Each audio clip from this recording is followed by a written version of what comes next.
नमस्कार, स्वागत है आप सभी का। मैं हूं आपके साथ अनु सिंह। कृषि कानूनों के मसले पर पूरे देश की राजनीति गर्माती जा रही है। कांग्रेस पार्टी उत्तर प्रदेश में लगातार महापंचायतों का आयोजन कर रही है। आज भी मथुरा के पालीखेड़ा में कांग्रेस महासचिव प्रियंका गांधी वाड्रा ने किसानों की महापंचायत को संबोधित किया। प्रियंका ने यहां पीएम मोदी पर निशाना साधा और कहा कि पीएम सिर्फ अहंकारी ही नहीं है बल्कि कायर भी हैं। अप्रैल महीने में पंचायत चुनाव है उत्तर प्रदेश में और अगले साल विधानसभा के चुनाव हैं। प्रियंका गांधी कांग्रेस की यूपी प्रभारी है। ऐसे में खुद प्रियंका बीते दिनों से फ्रंट फुट पर खेलती हुई नजर आ रही हैं और लगातार उत्तर प्रदेश का दौरा भी कर रही हैं। प्रियंका गांधी इससे पहले सहारनपुर, बिजनौर और मुजफ्फरनगर में किसान महापंचायतों में हिस्सा ले चुकी हैं। उत्तर प्रदेश में महापंचायतों के जरिए कृषि कानूनों के खिलाफ दबाव बनाया जा रहा है। कांग्रेस, जो कि राम मंदिर आंदोलन के बाद यूपी में अपनी सियासी जमीन खो चुकी है, वो किसानों के मुद्दे को फिर से जिंदा कर सकती है और अपने लिए सियासी जमीन तैयार कर सकती है। अगर कांग्रेस पार्टी किसानों के मसले को उठाने में, उन्हें अपने साथ जोड़ने में कामयाब रहती है तो सियासी समीकरणों को दुरुस्त कर पाएगी, जिसमें ब्राह्मण भी हैं, कांग्रेस के साथ मुसलमान भी हैं। निश्चित रूप से उन्हें सियासी संजीवनी मिल सकती है। अब सवाल यही है कि क्या कृषि कानूनों के विरोध से सत्ता फिक्स होगी? इसी पर करेंगे आज चर्चा और चर्चा में हमारे साथ जुड़ेंगे कुछ मेहमान। उनका परिचय आपसे करा देते हैं। हमारे साथ हैं बीजेपी की प्रवक्ता शबनम पांडे जी, आपका स्वागत है। कांग्रेस से हैं जावेद अहमद जी, इसके अलावा आरएलडी के प्रवक्ता अंकुर सक्सेना हमारे साथ जुड़ेंगे और साथ ही बीकेयू लोक शक्ति के अध्यक्ष मास्टर स्योराज हमारे साथ जुड़ेंगे। लेकिन इन सबसे पहले जो भी सियासी घमासान इस वक्त किसानों के मुद्दे पर चल रहा है और सभी पार्टियां इस दंगल में कूद पड़ी हैं, वोटों को इकट्ठा करने में अपने पाले में जुटी हुई हैं, ऐसे में बीजेपी को एक बड़ा नुकसान होता इससे दिख रहा है, क्योंकि ऐसे नतीजे जो पंचायत चुनाव या फिर नगर निगम चुनाव हरियाणा, पंजाब में हुए हैं, उनका असर बीजेपी के विपरीत रहा है। तो क्या उत्तर प्रदेश में ऐसा माहौल पार्टियां बनाने में कामयाब रहेंगी, ये सवाल उठता है। ऐसे में बीजेपी किस तरह से बैकफुट पर आ गई है और संजीव बालियान, जो कि हाल ही में एक कार्यक्रम में पहुंचे थे और उस दौरान जहां संजीव बालियान के कुछ समर्थक और साथ ही आरएलडी के कुछ कार्यकर्ता थे, आमने सामने आ गए, जो ये बताता है कि किस तरह से इस वक्त जमीन पर जो पार्टियां हैं उनके बीच कैसा माहौल है और कैसे बीजेपी इस वक्त बैकफुट पर कुछ चुनिंदा मुद्दों को लेकर आ गई है। इसे बयां करता हुआ संजीव बालियान का एक बयान है, वो आप पहले सुनिए। बड़े दुख की बात है कि राजवीर सिंह की 13वीं थी, रस्म पगड़ी थी। उस समय मैं अंदर रस्म पगड़ी में था। मुझे फ्रंट में सुख और दुख में जाने का स्वभाव भी है, जाता हूँ उस समय। ऐसे मौके पे राष्ट्रीय लोकदल के कार्यकर्ता, लोकदल के जो प्रमाणित कार्यकर्ता हैं, वो लोग 13वीं में घर के बाहर पहुँचे, नारेबाजी और बदतमीजी शुरू की। गाँव वालों के द्वारा उनको भगा दिया गया। ये इतने बड़े दुख की बात है कि कम से कम शादी विवाह, सुख और दुख को में तो राजनीति ना की जाए। चुनाव में भी बहुत लंबा समय है। ये बड़ा दुख की बात है कि राष्ट्रीय लोकदल के कार्यकर्ताओं द्वारा ऐसी घटना आज जिस परिवार में मौत हुई थी 13वीं, उस पर की गई आग। तो जिसका जिक्र इस वक्त संजीव बालियान कर रहे हैं, उससे सवाल यही उठ रहा है कि क्या किसानों के मुद्दे के बाद उत्तर प्रदेश में सियासी माहौल बिगड़ रहा है? क्या ये कहती हैं पूरी घटनाएं और क्या इसका असर आगामी विधानसभा चुनावों में, पंचायत चुनावों में देखने को मिलेगा? इसी पर चर्चा करेंगे और हमारे साथ मेहमान भी जुड़ चुके हैं और एक बार फिर से उनका परिचय करा देते हैं। बीजेपी के प्रवक्ता शबनम पांडे जी हमारे साथ हैं, कांग्रेस प्रवक्ता जावेद अहमद जी, आरएलडी के प्रवक्ता अंकुर सक्सेना और बीकेयू लोक शक्ति के अध्यक्ष मास्टर स्योराज हमारे साथ हैं। आप सभी का बहुत बहुत स्वागत है। सबसे पहले मैं आप ही से बात करना चाहूंगी इस वक्त, क्योंकि कांग्रेस की जो इस वक्त सियासी जमीन प्रियंका गांधी के रूप में हम तैयार होती देख रहे हैं, उस पर जावेद अहमद जी, कृषि कानूनों के खिलाफ जहां आप लगातार, राहुल गांधी हो या फिर प्रियंका गांधी हो या फिर आपकी पार्टी के और भी बड़े नेता हों, लगातार किसानों और बाकी जातियों के एकजुट होने का जो रस है वो कांग्रेस पार्टी हो या फिर अलग अलग पार्टियां हो वो पीना चाहती हैं। लेकिन प्रियंका गांधी, क्या वो सियासी जमीन आपके लिए तैयार कर पाएगी जो कि राम मंदिर आंदोलन के बाद से उत्तर प्रदेश में कांग्रेस के लिए नहीं बनती दिखी?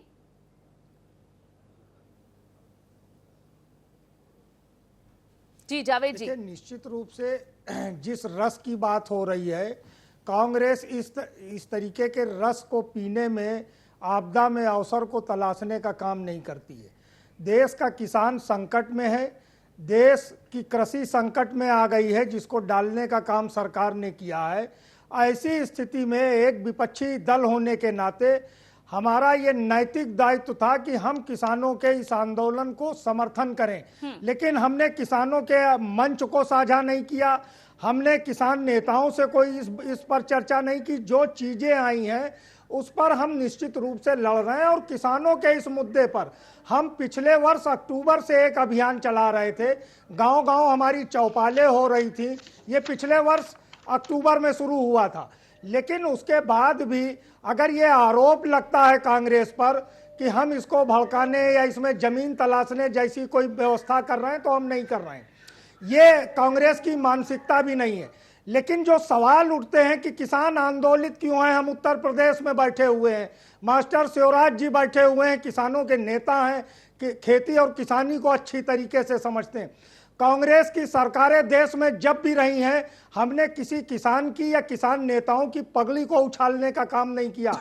हमने उनको देशद्रोही बताने का काम नहीं किया। हमने उनको विदेशी एजेंडे पर चलने वाला नहीं बताया। सरकार ने किसानों के बीच में, कांग्रेस की सरकारों ने, चाहे वो चौधरी महेंद्र सिंह टिकैत जी रहे हों, चाहे दिल्ली का उनका आंदोलन रहा हो, चाहे सिसौली का आंदोलन रहा हो, हम कांग्रेस की सरकारों ने, उसके नेताओं ने उनके बीच में जाके वार्ता किए। उत्तर प्रदेश में जो कुछ भी माहौल बनाने का काम किया जा रहा है, हमको राज्य सरकार ये बता दे। मास्टर शिवराज जी बैठे हैं, 2017 में योगी जी जब मुख्यमंत्री बने, उन्होंने कृषि संवर्धित आयोग का गठन अपनी अध्यक्षता में किया। मुख्य सचिव, प्रमुख सचिव जैसे बड़े जिम्मेदार पदों पर बैठे लोग उसके सदस्य थे। आज 4 वर्षों में एक भी बैठक नहीं कर पाए वो। पिछले वर्ष कृषि समन्वित योजना के अंतर्गत उन्होंने एक कमेटी का गठन किया, 1 साल में एक भी बैठक नहीं कर पाए। और बातें होती हैं कि हम किसान की आय को दोगुना कर देंगे। राज्य सरकार ने पिछले वर्ष से सिंचाई के लिए निजी नलकूपों पर दी जाने वाली 68,000 रुपए की सब्सिडी समाप्त कर दी। उस पर इस बजट पे कल कोई चर्चा नहीं हुई।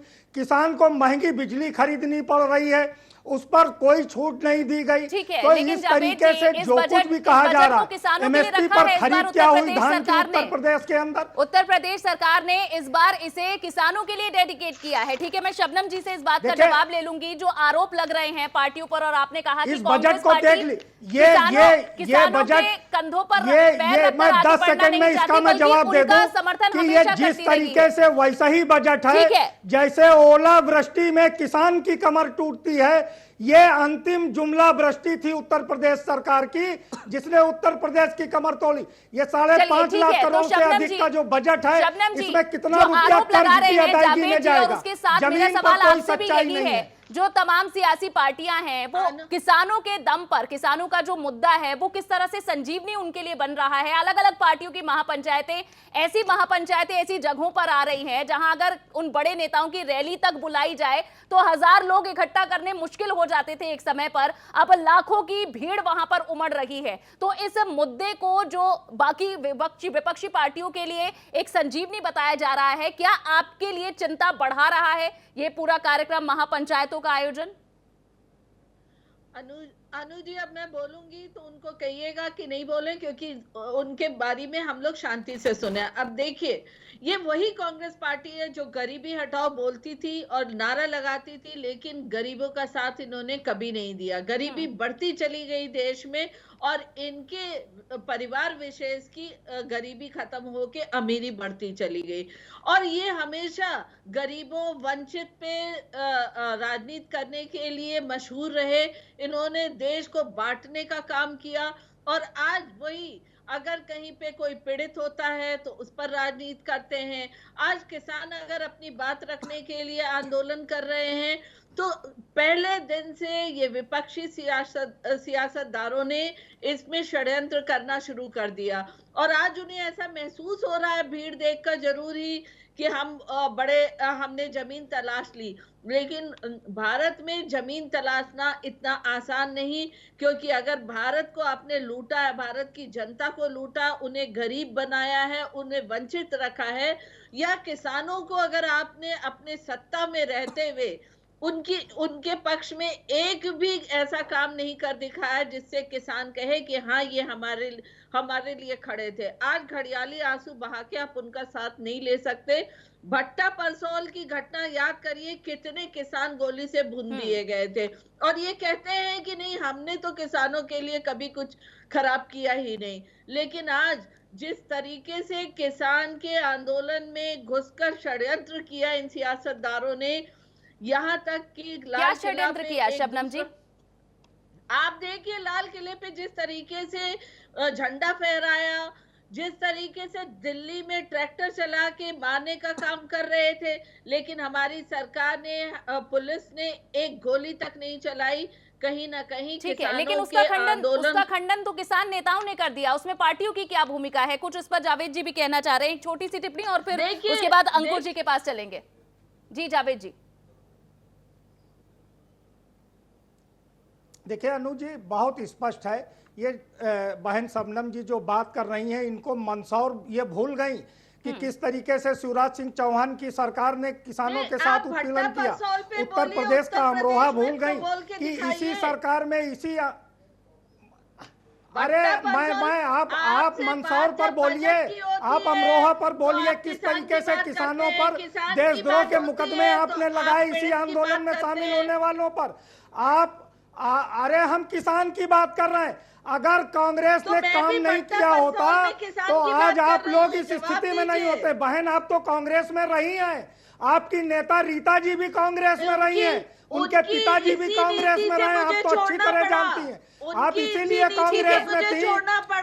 ठीक है शबनम जी, जावेद जी रुकिएगा, थोड़ा सा और आगे बढ़ाएंगे। किस तरह से ये महापंचायतें पार्टियों के लिए, कांग्रेस के लिए क्या संजीवनी बन रही है, क्या इनकी सियासत इससे फिक्स होगी? इसी पर बात को आगे बढ़ाएंगे। ठीक है, रुकिएगा जावेद जी। अंकुर जी मेरा सवाल आपसे है, का विरोध करते जैसे ही आज आप कहां ले जाके, ठीक है रुकिएगा जावेद जी, रुकिएगा। अंकुर जी, जैसे ही गाजीपुर बॉर्डर पर राकेश टिकैत के आंसू गिरे थे, आरएलडी फ्रंट फुट पर आ गई थी और उसके बाद लगातार आपकी महापंचायतें हुई हैं। लेकिन कांग्रेस के भी महापंचायतों के आयोजन, प्रियंका गांधी के पहुंचने, वहां भीड़ उमड़ने से क्या आपको कोई चुनौती मिलती है?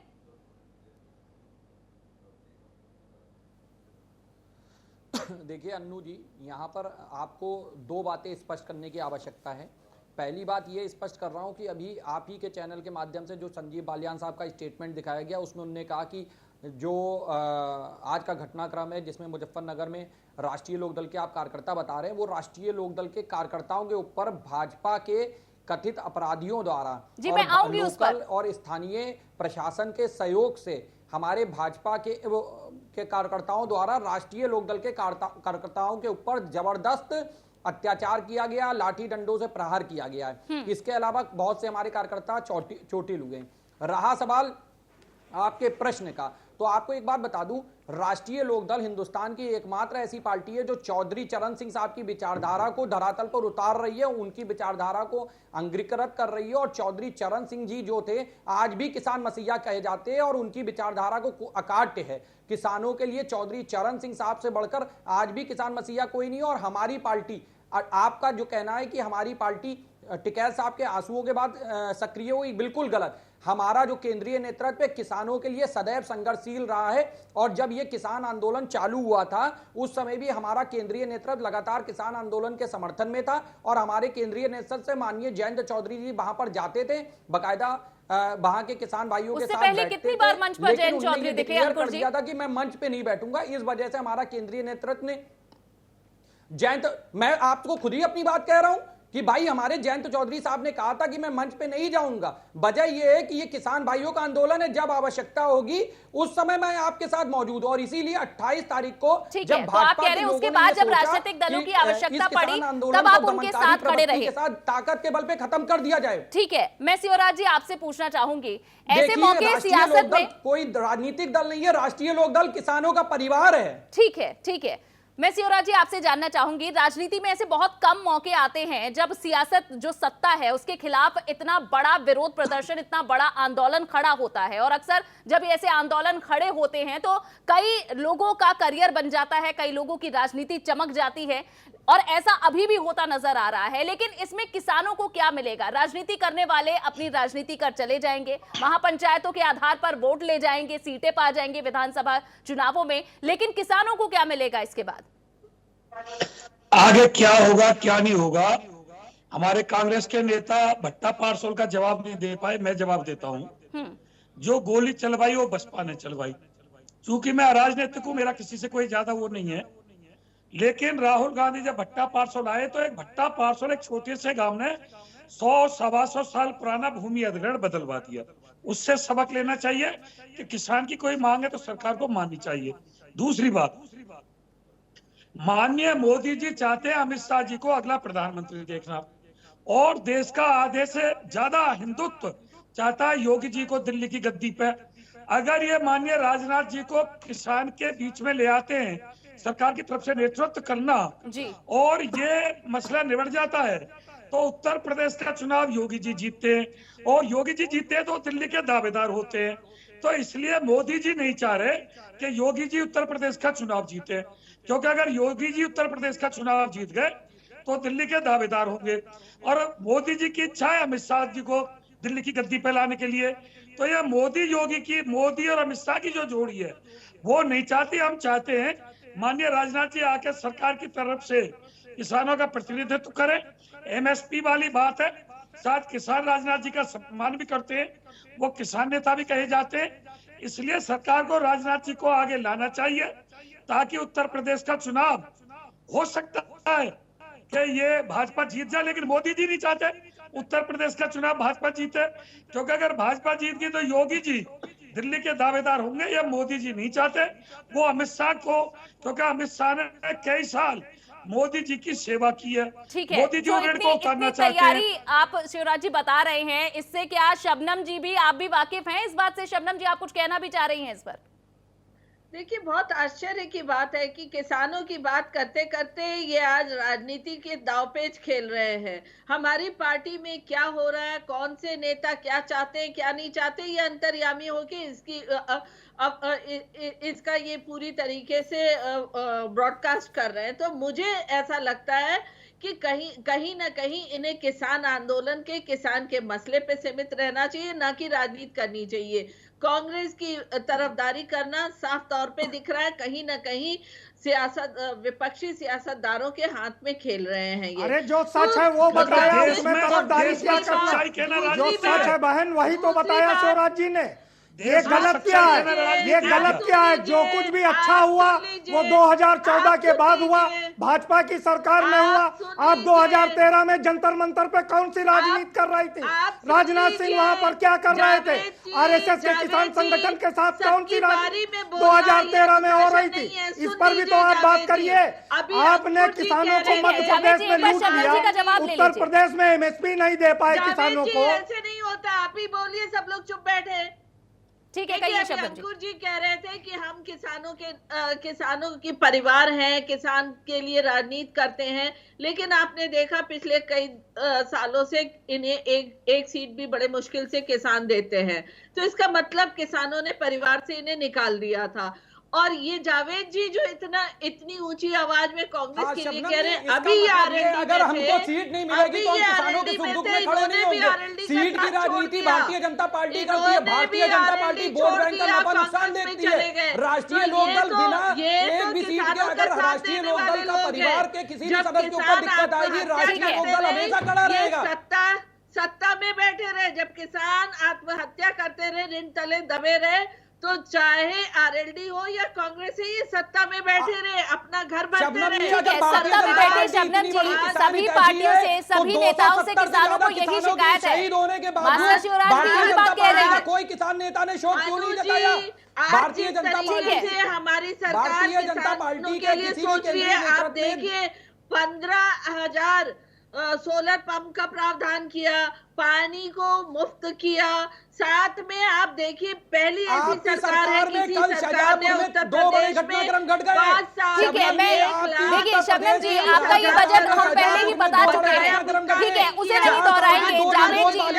जावेद जी प्रियंका गांधी की महापंचायत पर प्रियंका जी प्रियंका गांधी जी ये ठीक है रुकिएगा शबनम जी। जावेद जी प्रियंका गांधी की जो महापंचायतें हो रही हैं इससे जो भी आपको पॉलिटिकल माइलेज मिलेगा उसे आप किस तरह से देख रहे हैं? उत्तर प्रदेश की सियासत में किस तरह से ये जो मौका है जो सभी पार्टियों को लगभग बराबर सा मिल रहा है, और जैसा मैंने पहले जिक्र किया है कि वहां उमड़ रही भीड़ से इसका अंदाजा लगाया जा रहा है, कांग्रेस के लिए क्या ये मायने रखता है और कांग्रेस किस वादे के साथ उतर रही है? क्योंकि आज भी प्रियंका गांधी जब मथुरा में थी तो कई बहुत सारे उनके पहलू दिखे, चाहे वो हिंदुत्व की, चाहे वो प्रयागराज में मौनी अमावस्या पर गंगा में डुबकी लगाना हो, चाहे मथुरा में वृंदावन में मंदिरों के दर्शन करना हो। तो ये मिली जुली सी सियासत आपकी दिख रही है, लेकिन किसानों के मुद्दे पर जब आप आगे बढ़ रहे हैं तो किस वादे के साथ बढ़ रहे हैं? जावेद जी देखिए निश्चित रूप से जो हालात हैं, जो इस समय जो परिस्थितियां हैं किसानों के साथ, जिस तरीके से अपमानजनक व्यवहार केंद्र और राज्य सरकार ने किया है, किसानों की पगड़ी को उछालने का काम किया है, उनके साथ दुर्व्यवहार करने का काम किया है, नेशनल हाईवे को 15-15 फीट गहरा खोदा गया उनको दिल्ली की तरफ जाने के लिए, 12 लेयर की जो सुरक्षा व्यवस्था कराई गई देश की अंतर्राष्ट्रीय सीमाओं में नहीं है। हम विपक्षी दल हैं, हम क्या इस देश के लोकतंत्र का चीरहरण होने दें? हम इस देश के संविधान को मिसमार होने दें? हम इस देश के पीड़ित जनों की आवाज को ना उठाने का काम करें? ये किस तरीके की राजनीति है? कांग्रेस गिद्ध की तरीके से आपदा में अवसर नहीं ढूंढती। आज समय है कि इस देश के लोकतंत्र को, इस देश के संविधान को, इस देश के शोषित पीड़ित वंचित और सबसे बड़ी इस देश की रीढ़ किसानों को के सम्मान को, उनकी सुरक्षा को कैसे बहाल किया जाए, उसके लिए कांग्रेस पूरी तरीके से लगी हुई है। और प्रियंका जी से क्यों इतनी घबराहट है भारतीय जनता पार्टी को? वो जब निकलती हैं बोलती हैं, और हमने पहले भी कहा है कि कांग्रेस जब भी ताकतवर होगी, अगर ये सरकार नहीं है तीनों कानून रद्द करेगी, कांग्रेस की सरकार तीनों कानून को रद्द करेगी किसानों के हित में।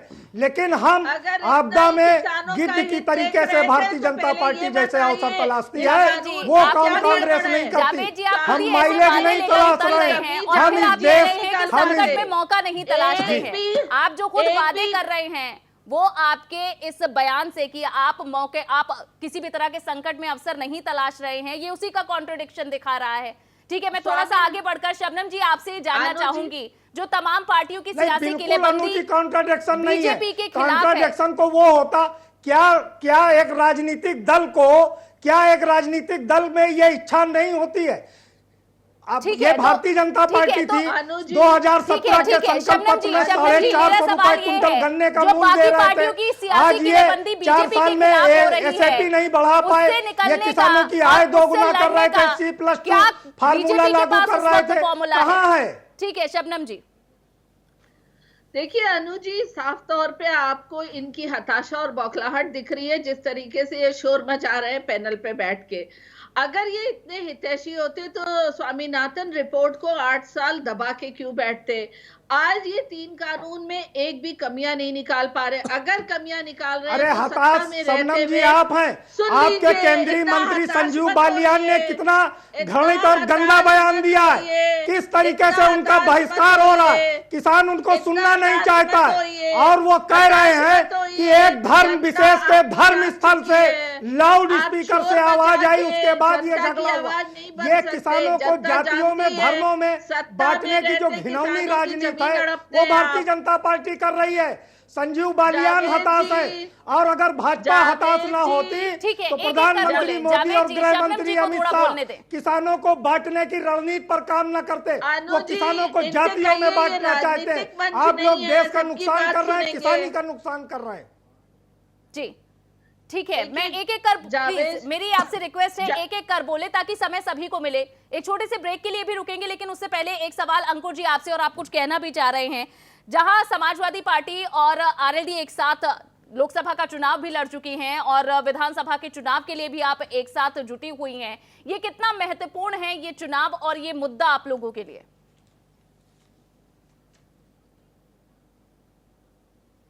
देखिए अन्नू जी, सबसे बड़ी बात यह है कि किसानों का भविष्य और ये जो किसान आंदोलन हमारा चल रहा है, सबसे पहली बात है कोई भी मुद्दा या राजनीति तब की जाती है जब हमारे आपके परिवार के बच्चों की थाली में निवाला रह जाएगा।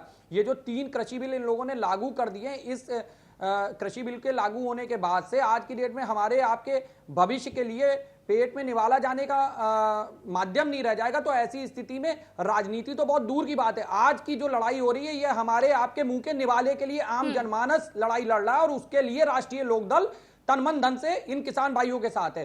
साथ में मैं एक बात और स्पष्ट करना चाहता हूं, आदरणीय शबनम दीदी जो है भारतीय जनता पार्टी की प्रवक्ता, वो लगातार ये कह रही है कि परिवारवाद। अरे भाई, परिवारवाद अगर है तो आप ये बताइए, जय शाह ने कौन सा सिक्सर मार दिया था, भारत को कौन सा वर्ल्ड कप जिता लाए थे जो बीसीसीआई में बने बैठे सेक्रेटरी?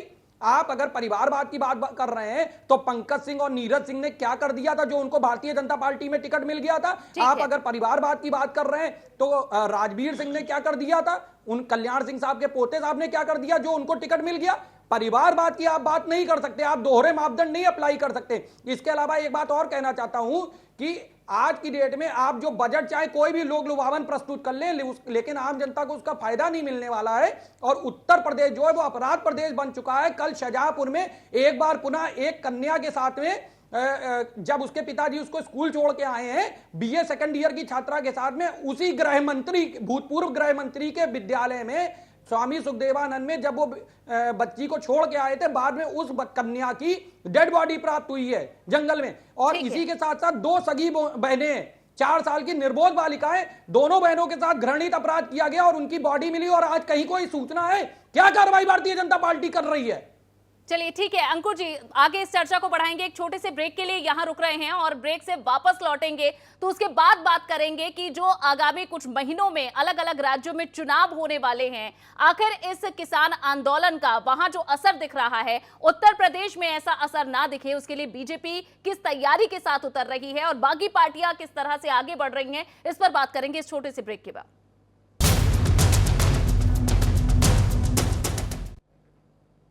ब्रेक के बाद आप सभी का स्वागत है। आज हम चर्चा कर रहे हैं कि आखिर किस तरह से किसानों के मुद्दों पर अलग अलग पार्टियां अपनी राजनीति को फिक्स करने में जुटी हुई हैं, किसे क्या लाभ हो रहा है, किसके समीकरण कहां मजबूत हो रहे हैं, इस पर चर्चा कर रहे हैं। और ब्रेक पर जाने से पहले हमने जिन तमाम पैनलिस्ट से बात की थी, अब जो सीधा सवाल है वो आपसे है मास्टर शिवराज, जहां एक तरफ ये देखा जा रहा है कि अगर 2022 से पहले, यानी 2022 उत्तर प्रदेश के विधानसभा चुनाव से पहले अगर ये मुद्दा खत्म नहीं होता, अगर किसानों की जो मांगे हैं उन्हें माना नहीं जाता या फिर किसानों का ये आंदोलन खत्म नहीं होता, तो आप इसका सियासी जो प्रभाव है वो उत्तर प्रदेश में और बाकी जगहों पर कैसा देख रहे हैं?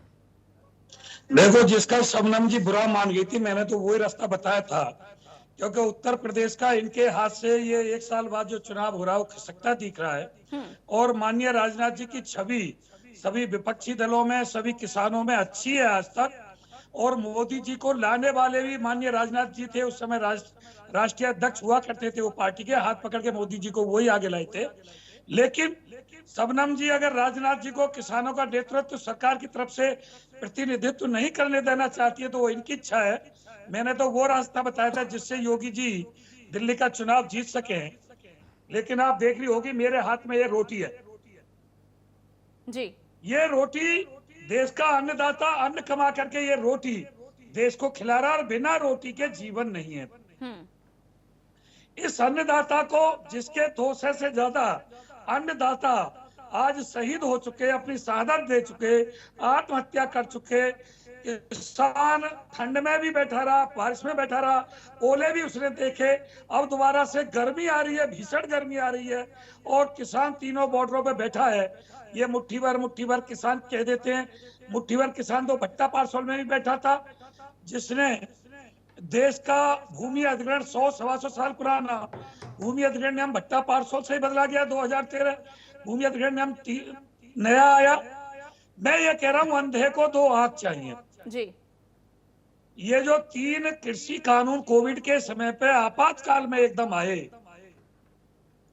मोदी जी ने ताली पीटने को कहा, हमने ताली पीटी, छाती पीटने को कहा, छाती पीटी, और दीपक जलाने को कहा, दीपक जलाया, देश को लॉकडाउन करने के लिए कहा, लॉकडाउन किया, देश को स्टे करने के लिए कहा, जनता कर्फ्यू हमने लगाया। अब मोदी जी ये सोचने लगे कि तुम कुछ भी करते रहो, उनको बुद्धि रोग हो जाए या वो कोई भी काला कानून हमारे ऊपर थोप दे। ये निवाला, ये टुकड़ों में ऐसे बट करके उद्योगपति की, कारपोरेट घराने की तिजोरी में ना बंद हो जाए निवाला, ये लड़ाई उसकी है, इस निवाले की लड़ाई है, उपभोक्ता की भी लड़ाई है।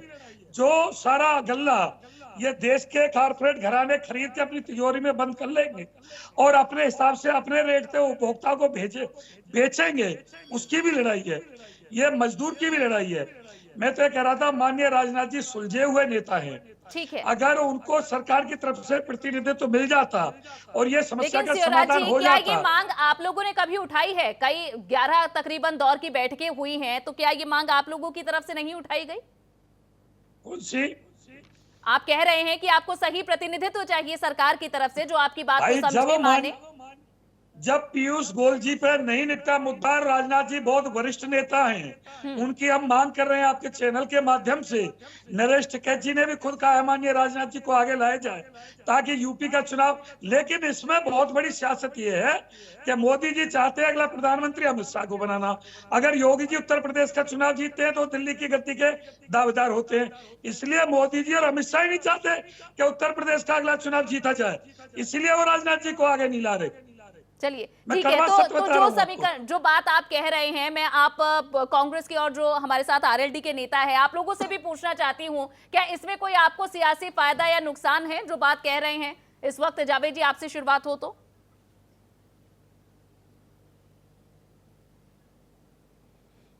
देखिए अनु जी, किस राजनीतिक दल में क्या खिचड़ी पक रही है, हम उसके बेडरूम में झांकने का काम नहीं करते। ये इस मानसिकता या इस व्यवस्था का हम बिल्कुल पालन नहीं करते।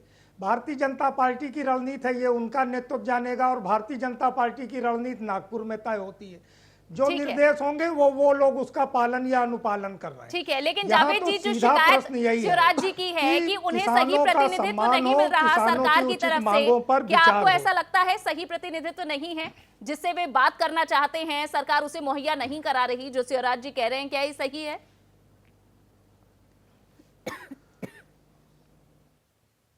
देखिए, निश्चित रूप से देखिए, आरएसएस भ्रम की नकारात्मक राजनीति करता रहा है। 2013 में इनकी मानसिकता कुछ थी, इन्होंने भारतीय किसान संघ का गठन किया, दत्तोपंत ठेंगड़ी जी ने स्वदेशी जागरण मंच का गठन किया। आज उत्तर प्रदेश में या जो भाजपा शासित राज्य हैं, वहां भारतीय किसान संघ और स्वदेशी जागरण मंच आपको कहीं काम करता नहीं दिखेगा। जहां गैर भाजपा शासित राज्य हैं, वहां पर इनके नारे, इनकी नारों से दीवारें पटी मिलेंगी, इनके कार्यक्रम होंगे। ये लोग भ्रम की जो नकारात्मक राजनीति करते हैं, जिस तरीके से पूरे कारपोरेट सेक्टर के सामने भारतीय जनता पार्टी की सरकार ने आत्मसमर्पण किया है, इस तीनों कृषि, अनुजी एक बहुत महत्वपूर्ण बात, मैं 2 बातें कहूंगा 10 सेकंड के अंदर। इन तीनों कृषि कानून का जब अध्यादेश लाया गया था, उसके पूर्व में अडानी एग्रो लॉजिस्टिक लिमिटेड ने से भारत सरकार ने 30 वर्षों का एक समझौता किया था इसी कृषि विपणन के संबंध में। वो समझौता क्या है, आज तक फ्लोर पे नहीं आया। भारतीय जनता पार्टी की पिछली सरकार में, अटल जी के नेतृत्व वाली सरकार में, मास्टर शिवराज जी जानते हैं बहुत अच्छी तरीके से, आदरणीय सोमपाल शास्त्री जी कृषि मंत्री थे। उन्होंने अभी 1 सप्ताह पूर्व कहा है कि भारतीय जनता पार्टी की सरकार ने किस तरीके से किसानों को ठगा है, किस तरीके से किसानों के साथ धोखाधड़ी की है, उसके लिए एक उदाहरण पर्याप्त है। उन्होंने सवाल उठाया कि देश के अंदर नीम की उपलब्धता कितनी है, और जब नीम की उपलब्धता नहीं है तो सरकार यूरिया को नीम कोटेड कैसे बता रही है। इस पर निश्चित रूप से कलर स्प्रे किया जा रहा है, ये एक बड़ी धोखाधड़ी। और उन्होंने यहां तक कहा है कि इस मामले को लेकर हम सुप्रीम कोर्ट तक जाने के लिए तैयार है और हम जाएंगे। ये वो भारतीय जनता पार्टी के आज भी नेता हैं, उसके सदस्य हैं। इसी तरीके से डॉक्टर सुब्रमण्यम स्वामी जी ने कहा, जो भाजपा के राज्यसभा सदस्य हैं, कि इस भारतीय जनता पार्टी की केंद्र सरकार में बैठे हुए लोगों को देश की आर्थिक और कृषि अर्थशास्त्र की समझ नहीं है, चाहे वो वित्त मंत्री हो, गृह मंत्री हो, प्रधानमंत्री हो, इन्होंने देश का बंटाधार कर दिया है। और जिस तरीके से सरकार 400 राहत के जो कानून हैं उनकी समीक्षा करके उसको 23 पर ले आना चाहती है, 300 से अधिक जो जिस तरीके से जो जन कल्याणकारी योजनाएं हैं उनको समाप्त कर देना चाहते हैं, और ये जो सरकार के नवरत्न है पीएसयूज हैं उसकी संख्या ये 300 से घटाकर 2 दर्जन के अंदर ले आना चाहते हैं। इसके लिए डॉक्टर सुब्रमण्यम स्वामी ने कहा देश के लिए घातक है। अब आप विपक्ष पर आरोप अगर लगाएं तो लगाएं, लेकिन अगर सुब्रमण्यम स्वामी और सोमपाल शास्त्री अगर से आप असहमत है तो उनके खिलाफ पार्टी कार्रवाई क्यों नहीं कर रही? भाषण देने का मंच नहीं है, जवाब भी सुनना पड़ेगा। जी कहिए शबनम जी। देखिए, भाषण नहीं दिया, जो मुद्दे हैं वो उठाए, उसका आप जवाब दीजिए। वो मुद्दों का जवाब मैं दे रही हूँ। देखिए, जिस तरीके से ये हमारे अंदरूनी मामले में चर्चा कर रहे हैं तो इन्हें भी ध्यान देना होगा। चाहे ये किसी भी हमारे नेता की चर्चा करें, हमारी पार्टी लोकतांत्रिक व्यवस्था से चलती है। इनके 23 वरिष्ठ नेताओं ने चिट्ठी लिखी थी और क्या हश्र हुआ उनका, ये जान ले। ये अगर सोचते हैं कि पंजाब का, अरे हमने तो आपके किसी नेता पे टिप्पणी नहीं की। आपके नेताओं में इतनी क्षमता और हैसियत नहीं है कि वो एक स्थानीय सांसद को चिट्ठी लिख दे। अलोकतांत्रिक लोग हैं, सब नागपुर तय करता है।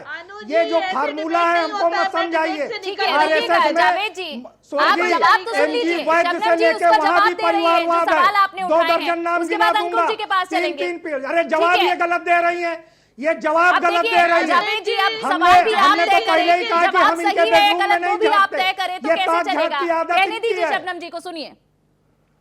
देखिए जावेद जी, मैंने तो आरोप नहीं लगाया, ताक झांक की आदत इनकी है। कहिए शबनम जी। आप हमारे नेताओं के बारे में बोल रहे हैं, टिप्पणी कर रहे हैं। जब आप पे बोला जाता है तो सुनने की हिम्मत रखिए, इतने हताश मत होइए। देखिए, और दूसरी बात, पंजाब लोकल बॉडीज में अगर ये लोग, मैं उसी का तो सवाल पूछ रहा हूं, आप एक टिप्पणी बता दीजिए। ठीक है जावेद जी, सुन लीजिए। अनु जी छोड़ दीजिए, डिबेट उन्हीं से कराइए, हम लोग ठीक है शबनम जी, कहिए। इनकी बारी में किसी ने एक बार भी नहीं बोला, पर ये बदतमीजी कर रहे हैं हम। ठीक है शबनम जी, कहिए। देखिए, पंजाब के लोकल बॉडीज में अगर ये जीतते हैं तो ठीक है, पंजाब में हमारा कुछ नहीं था, लेकिन गुजरात लोकल बॉडीज का भी आया है रिजल्ट। देखिए बीजेपी किस तरीके से, अगर ये सोचते हैं कि किसान आंदोलन से पार्टी हमारी कमजोर हो जाएगी, ऐसा नहीं है। गुजरात में देखिए पूरे लोकल बॉडीज में हमारी जीत हुई है, और ऐसी जीत हुई है कि इनके कार्यकर्ता वहां जय श्री राम के नारे हमारे साथ लगाने लगे, उनका भी मन बदल गया।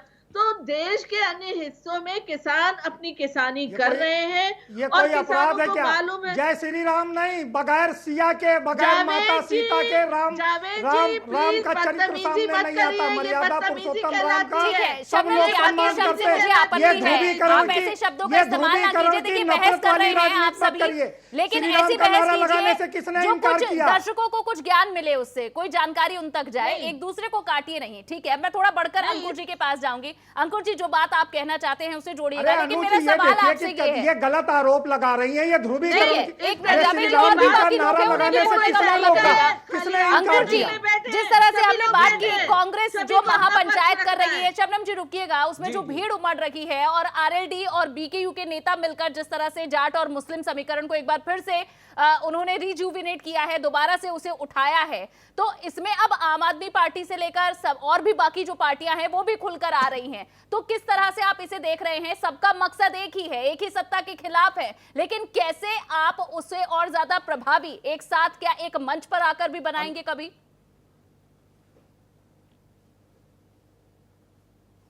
अंकुर जी। देखिए अन्नू जी, ये तो आने वाला वक्त बताएगा। केंद्र, हमारा जो केंद्रीय नेतृत्व उस हिसाब, जी मैं सुन रहा हूँ, ठीक है, ये हमारे केंद्रीय नेतृत्व डिसाइड करेगा कि आगे इस आंदोलन को किस रूप में ले जाना है, इन किसान पंचायतों को कितनी धार देनी है। हालांकि मैं भारतीय जनता पार्टी की प्रवक्ता महोदया का केवल एक शब्द में जवाब देना चाहता हूं। आपने कहा कि आपकी पार्टी बहुत लोकतांत्रिक है। वास्तव में आपकी पार्टी इतनी लोकतांत्रिक है कि आप क्या, हिंदुस्तान के इतिहास में पहली बार ऐसा हुआ है कि आप क्या के जितने भी निर्वाचित विधानसभा के सदस्य थे, लगभग 200 से ज्यादा विधानसभा के सदस्यों ने आप ही की उत्तर प्रदेश सरकार में, माननीय योगी जी की सरकार में माननीय योगी ही जी के खिलाफ विधानसभा के सत्र में धरने पे बैठ गए। ये तो वास्तव में बहुत बड़ा लोकतांत्रिक कार्य हुआ था कि आपके 200 से ज्यादा विधायक अपनी ही सरकार की नीति और रीति के विरुद्ध धरने पे बैठ रहे हैं। दूसरी बात, आपकी इतनी बड़ी लोकतांत्रिक सरकार है कि आप क्या मोबाइल पर गलत पिक्चरें देखने वाले बंदे एक प्रदेश में उप मुख्यमंत्री बन जाते हैं। यह सिर्फ आपके ही लोकतांत्रिक प्रणाली में हो सकता है। और आप ही के लोकतांत्रिक प्रणाली में फिर ना एक बार यह घटनाक्रम घट रहा है कि शाहजहांपुर जैसी जगह में जिन आपके भूतपूर्व गृह राज्य मंत्री के ऊपर एलिगेशन लगाता है एक दुष्कर्म पीड़िता के ऊपर दुष्कर्म का, उसी के विद्यालय में कल पुनः एक बच्ची जाती है, बीए सेकंड ईयर की छात्रा है, उसके पेरेंट्स उसको छोड़ के आते हैं और पुनः उसके साथ एक घटनाक्रम घट जाता है, जिसको लेकर भारतीय जनता पार्टी की तरफ से या लोकल प्रशासन की तरफ से कोई भी वक्तव्य नहीं जारी किया जाता या जांच तक नहीं की जा रही है। तो ये लोकतांत्रिक प्रणाली का वो ह्रास है जो भारतीय जनता पार्टी की ही सरकार में देखने को मिला। साथ में मैं भारतीय जनता पार्टी की प्रवक्ता महोदय से एक बात और पूछना चाहता हूं, आप किसानों की अगर इतनी आपकी पार्टी अगर किसानों की इतनी हित प्राय होती, किसानों के प्रति उसका इतना ही सॉफ्ट कॉर्नर होता, तो ये आंदोलन इतना लंबा नहीं घिसता। आपकी तरफ से 270 से ज्यादा हमारे किसान भाई शहीद हो गए।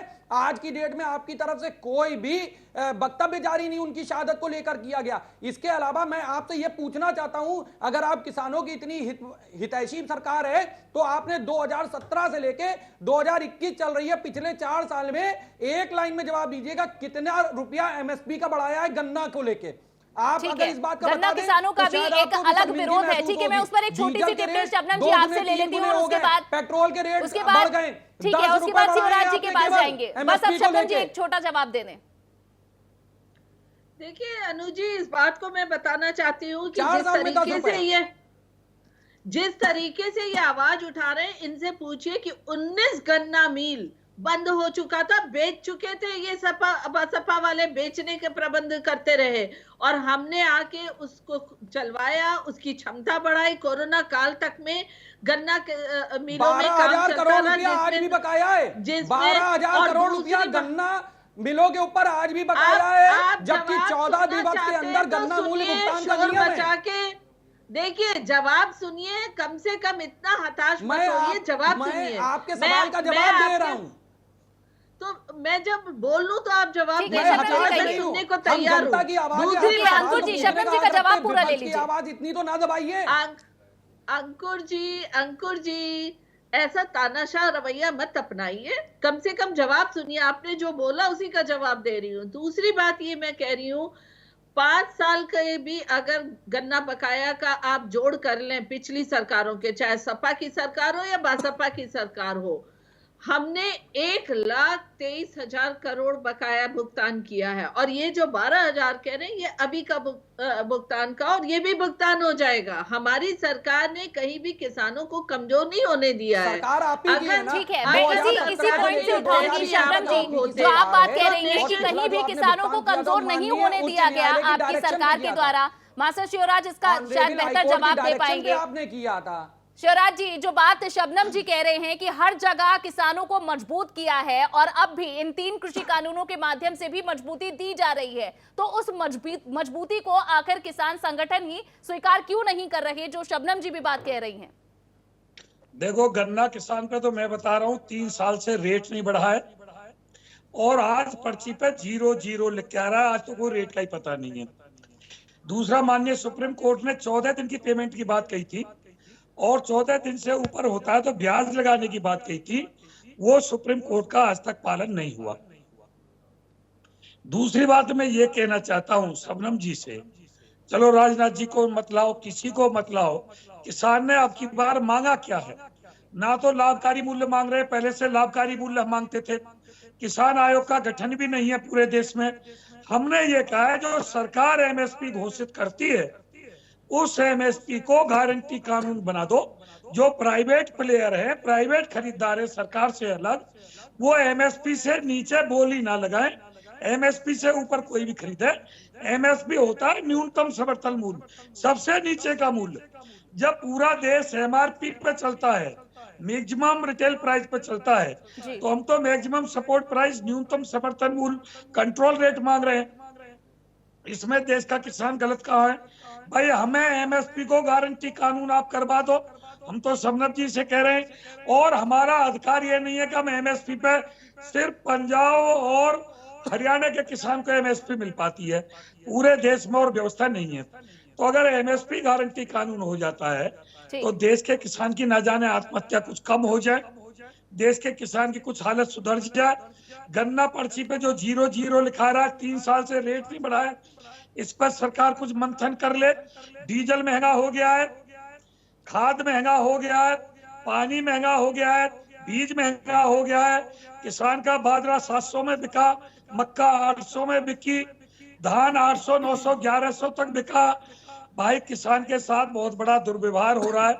मैं हाथ जोड़ करके इस टुकड़े के लिए, इस देश के टुकड़े के लिए जो अन्नदाता पैदा करता है इस टुकड़े को, उसके लिए 250 से ज्यादा शहादत इस सर्दियों में, गर्मियों में देश के दिल्ली के बॉर्डर पे होली और सरकार सोई हुई है। भाई बड़ा दुर्भाग्य, जो 2 सीट की पार्टी थी, देश के किसान ने 300 प्लस सीट उसको दे दी। मतलब राजनाथ जी को, अंधे को तो 2 आंख चाहिए। शबनम जी आप करवा दो एमएसपी को गारंटी कानून। हम जो न्यू ये 3 कृषि बिल आए, हम इस पर संशोधन के लिए तैयार हो जाएंगे। मैं गारंटी लेता हूँ, एमएसपी को गारंटी कानून बनवा दो। ये मत को है, था और रहेगा, ये को एमएसपी मिलेगा, गारंटी से मिलेगा, देश के हर नागरिक को, हर किसान को मिलेगा। ठीक है, रहेगा से बात नहीं बनेगी। ठीक है, बहुत ही सुलझी हुई बात शबनम जी रख दी है, मांग भी रख दी है और एक तरह से गारंटी भी ले रहे हैं। शिवराज जी कह रहे हैं कि बस आप एमएसपी की गारंटी दिला दीजिए और उसके बाद वे संशोधन पर ही अपनी सहमति जाहिर कर देंगे। तो इतनी छोटी मामूली सी बात है, तो क्या सरकार इस पर करेगी, तवज्जो देगी इस बात को? देखिए अनु जी, मैं शिवराज जी से ये जानना चाहती हूँ कि अगर हम लोकतांत्रिक व्यवस्था में रहते हैं तो इस लोकतांत्रिक व्यवस्था में कोई भी कानून सदन में बनता है, सड़क पे या चैनल पे नहीं बन सकता है।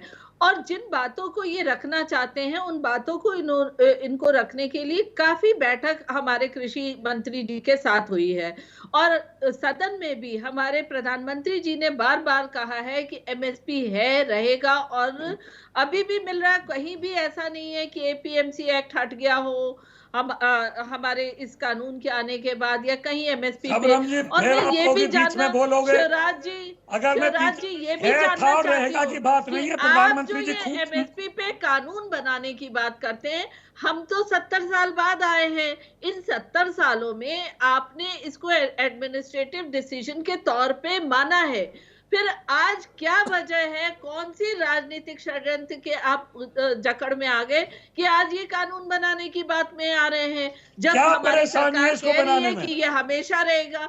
नहीं, मैं ये जानना चाहती हूँ 70 सालों में ये आंदोलन क्यों नहीं किया आपने? अगर आपको लगता था कि इसको कानून बनाया जाए, आज जब सरकार कह रही है कि ये रहेगा, तो फिर आप क्यों इस बात को कह रहे हैं? मेरी समझ से परे है और ये हर किसान की समझ से भी परे है जो आपके आंदोलन में शरीक नहीं हुआ। और आज देखिए, जिस चैनल पे बैठेंगे, कांग्रेस हो या आरएलडी हो, सब कहते हैं हम किसान हैं, हर प्रवक्ता कहता है उनका हम किसान हैं। फिर हर किसान प्रवक्ता होते हुए, किसान नेता होते हुए विपक्षी में मैं सिर्फ एक बात कह रहा हूँ शबनम जी, किसानों को आत्महत्या और ऋण दबने की क्या जरूरत पड़ी? एक बात कह रहा हूँ मैं, भाजपा को जो 300 प्लस वोट हमने दी, माननीय मोदी जी जब गुजरात के मुख्यमंत्री हुआ करते थे, मनमोहन देश के प्रधानमंत्री थे, मेरे पास आज भी वीडियो है, तो माननीय मोदी जी ने जो आज मौजूदा प्रधानमंत्री है, भरी पंचायत में ये कहा, बहनों भाइयों ऐसे सुन लो, बीच में मत बोलो, बहनों भाइयों एमएसपी गारंटी कानून होना चाहिए, नहीं होना चाहिए? मनमोहन जी को देश में एमएसपी को गारंटी कानून बनाना चाहिए, नहीं बनाना चाहिए? डीजल 35 रुपए होना चाहिए, नहीं होना चाहिए? तो क्या उस समय इसलिए मनमोहन को हटाया और मोदी जी को लाया। के अगेंस्ट आपने आंदोलन किया? उस वक्त नहीं किया क्योंकि आपको नहीं चाहिए। अरे बहुत आंदोलन किए, क्यों? कांग्रेस के समय पे भी आंदोलन किया, भाजपा हमारे साथ रही। शबनम जी, अब जो सोशल मीडिया पर वीडियोस वायरल हो रहे हैं वो राजनाथ सिंह के ही 2013 के ही एक किसान आंदोलन के वायरल हो रहे हैं, जिस समय सत्ता परिवर्तन हुआ था। उस पर और थोड़ा बेहतर शायद जावेद जी भी बता पाएंगे। उसके बाद अंकुर जी, मैं आखिर में आप ही की टिप्पणी लूंगी। और जिससे हमने शुरुआत की थी कि किस तरह से पॉलिटिकल माइलेज पार्टियों को इस पूरे किसान आंदोलन से, इस मुद्दे से मिल रहा है, लेकिन इस लिहाज से आपके लिए भी, आपसे भी ये जानना चाहते हैं कि आखिर 2022 तक क्या ये आंदोलन जारी रखना अब सियासी पार्टियों की मजबूरी होगा या फिर सरकार को किसानों की बात मनवाने के लिए जरूरी होगा? जावेद जी। देखिए अनु जी, जो अभी बहन शबनम जी बात कर रही थी कि उस समय ये आंदोलन किसानों ने क्यों नहीं किया, उस समय ये तीनों काले कानून भी नहीं थे, इसलिए किसान अपनी दूसरी समस्याओं के लिए लड़ता था और अपनी समस्याओं का समाधान उस समय की सरकारों से करा लेता था। अभी मास्टर शिवराज जी ने एक बात कही राजनाथ जी के वीडियो की, वो जंतर मंतर का है जी। उसी 2013 में ही कंज्यूमर अफेयर कमेटी के चेयरमैन की हैसियत से वर्तमान प्रधानमंत्री जी जब मुख्यमंत्री थे गुजरात के, उन्होंने कहा था कि एमएसपी का कानून होना चाहिए, एमएसपी की गारंटी होना चाहिए। मास्टर शिवराज जी कह रहे हैं कि एमएसपी का कानून बना दो, गारंटी दे दो। कृषि मंत्री जी ने कहा था कि हम एमएसपी की गारंटी लिखित दे देंगे, तो कानूनी दर्जा दे दीजिए उसको। अब अगर किसान संगठन अगर उसके बाद संशोधन के लिए तैयार है तो क्या आपत्ति है, लेकिन इनको करना ही नहीं है, क्योंकि ये कानून जो है इनके लिए कारपोरेट सेक्टर को खुश करने का हथियार बन चुका है।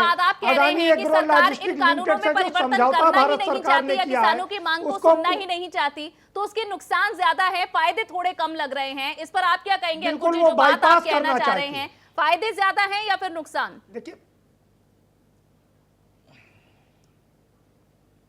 अन्नू जी, अगर किसानों को फायदा समझ में आ गया होता तो हमारे 270 किसान भाइयों को लगभग शहादत नहीं देनी पड़ती। और अभी शबनम जी जो एक बात लगातार कह रही थी कि पिछले 70 साल से नहीं हुआ, 70 साल से, अरे आपको ये बात पता होना चाहिए उन 70 साल में लगभग 13 साल 3 महीनों से ज्यादा आप भी सत्ता में रही हैं, तो आपको किसी के ऊपर एलिगेशन लगाने से पहले ये भी सोचना चाहिए कि 2014 से लेकर 2020 आ गई है, केंद्र में सत्ता आप है, जवाबदेही आपकी है। सत्ता से जुड़े लोगों के सवाल उनसे पूछे जाते हैं और शबनम जी ऐसे ही सवाल कुछ आपके सामने भी हैं। बहुत बहुत शुक्रिया, समय बिल्कुल खत्म हो चुका है। आप चारों मेहमानों का हमारे साथ जुड़ने के लिए बहुत बहुत धन्यवाद। तो सवाल यही बरकरार है कि आखिर इस पूरे किसान आंदोलन से कितना सियासी माइलेज पार्टियां ले पाएंगी, उत्तर प्रदेश में कितना सियासी दबाव ये सत्ताधारी पार्टी पर बना पाएंगी। हालांकि अभी जो महापंचायतों का दौर है उससे दबाव बढ़ता हुआ नजर आ रहा है। इस चर्चा में इतना ही। नमस्कार।